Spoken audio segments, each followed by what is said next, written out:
président des hôteliers de Cannes et vous-même hôtelier.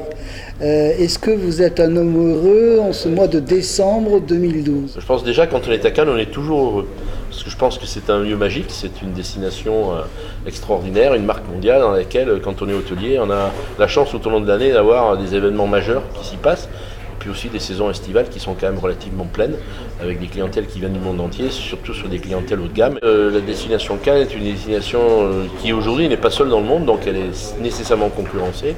Ceci étant dit, l'année 2012 restera quand même une année positive, après 2 années consécutives qui avaient été de très très bonnes années, dont 2011 avait été, je pense, une année assez exceptionnelle, et 2010 aussi. Donc il est normal, on est en crise, le monde est en crise, et je crois que malgré tout, Cannes sort son épingle du jeu avec une fidélité très forte de nos manifestations institutionnelles, du mois de janvier jusqu'au mois de décembre, puisque nous accueillons en ce moment ILTM, on n'a pas perdu une seule manifestation. Je crois que sur ce plan-là, ça crée aussi à Cannes une vraie réalité business, parce que chaque mois, on a une grosse manifestation ici. Je pense que la valeur ajoutée de Cannes, c'est d'abord, je l'ai dit tout à l'heure, c'est une marque mondiale, elle est unique.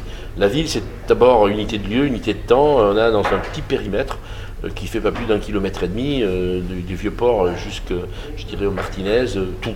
On a des hôtels, on a des plages privées, on a un palais, des festivals, on a des commerces de luxe sur la Croisette, on a des commerces sur la rue d'Antibes. On a tout ce qu'il faut pour des casinos, on a tout ce qu'il faut pour qu'à un moment donné, on se retrouve à Cannes et on y trouve ce qu'on y cherche. Je pense que Cannes, c'est Cannes. Comme d'autres destinations, sur d'autres destinations. On ne veut pas se concurrencer par rapport à des villes comme Barcelone, Vienne, Copenhague, Stockholm, parce que c'est nos spécificités qui nous sont uniques. Et surtout, on essaye de les mettre en avant pour que la clientèle qui vient à Cannes chaque année, non seulement les retrouve, mais les retrouve avec beaucoup d'améliorations et surtout beaucoup de vision positive, même quand les choses sont plutôt moroses ailleurs. Il y a quelques années en arrière, donc Radisson est venu s'installer et a pris donc le management de l'hôtel qui était l'un de Sofitel qui se trouve au Vieux-Port. Marriott est là aussi maintenant depuis presque 3 ans. Je crois que ces marques-là vont être rejointes très bientôt au Martinez par la marque Hyatt, qui va prendre le management de cet hôtel. Donc ces marques qui sont des marques très fortes dans le monde ne choisissent pas n'importe quelle destination pour s'y implanter.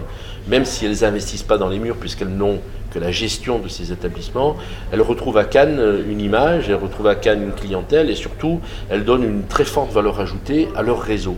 Parce que quand on a un hôtel à Cannes, on rentre dans les grands réseaux mondiaux, comme quand on a des hôtels à New York, des hôtels à Londres, des hôtels à Paris, des hôtels à Rome. Je crois que Cannes fait partie, je dirais, de ces destinations où il faut être en matière de marque internationale, parce que ça situe aussi un réseau. En ce moment, le Palais des Congrès et des Festivals est occupé par l'ILTM, qui fête son 10e anniversaire. Absolument. C'est un salon un peu historique pour moi, parce que j'ai pris la présidence du syndicat des hôteliers en 2002.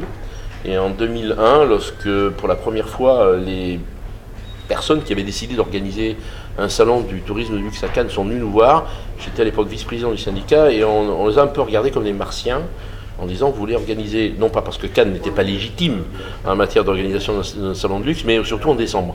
C'était la période où il n'y avait jamais eu à Cannes dans toute l'histoire un salon professionnel digne de ce nom.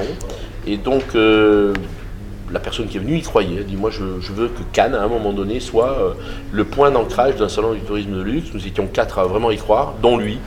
Et puis 10 ans plus tard, on est sur 2000 personnes qui viennent chaque année à Cannes pendant 4 jours. Les acheteurs les plus importants en matière de tourisme de luxe sont là, les offres les plus importantes dans le monde sont là, donc ça veut dire que ce monde se rencontre. Le format du salon lui-même est un salon assez exceptionnel puisque les gens ne se rendent compte que sur rendez-vous pris au préalable et pendant 3 jours, on est là pour faire du business et les rendez-vous se doivent être honorés et sont honorés. Et quand on est dans cette logique-là, on vient surtout pour bien sûr travailler, pour se détendre, pour rencontrer Cannes, mais aussi pour faire des affaires. Et je pense que dans cette logique-là, le salon n'a fait que progresser d'année en année. De plus en plus, les gens veulent être à Cannes durant cette période-là, et il n'est pas question dans l'immédiat, en tout cas de ce que nous entendons, puisque Reed Exhibition, qui est l'organisateur, re-signe pour 3 ans à Cannes. Donc ça veut dire qu'on y croit, et non seulement on y croit, mais on y est bien et on va y rester. Et ça, c'est une bonne nouvelle pour nous. Cette année, en 2012, la clientèle européenne a stagné, la clientèle américaine du Nord a augmenté de 14% cette année. La clientèle russe n'est plus une clientèle émergente, elle représente la 3e clientèle de Cannes. La clientèle du Brésil et d'Amérique du Sud qui aujourd'hui monte en force. Une destination Cannes est une destination très prisée au Brésil. Puis la Chine, parce que la Chine, à l'horizon 2015, dit-on, c'est 2015, c'est demain, puisqu'on est bientôt en 2013, c'est 100 millions de Chinois qui ont voyagé. Donc nous, ce qu'on peut imaginer à Cannes, c'est que 100 millions de Chinois, si on en avait 1%, je pense qu'on serait ravis. En tout cas, on va y travailler.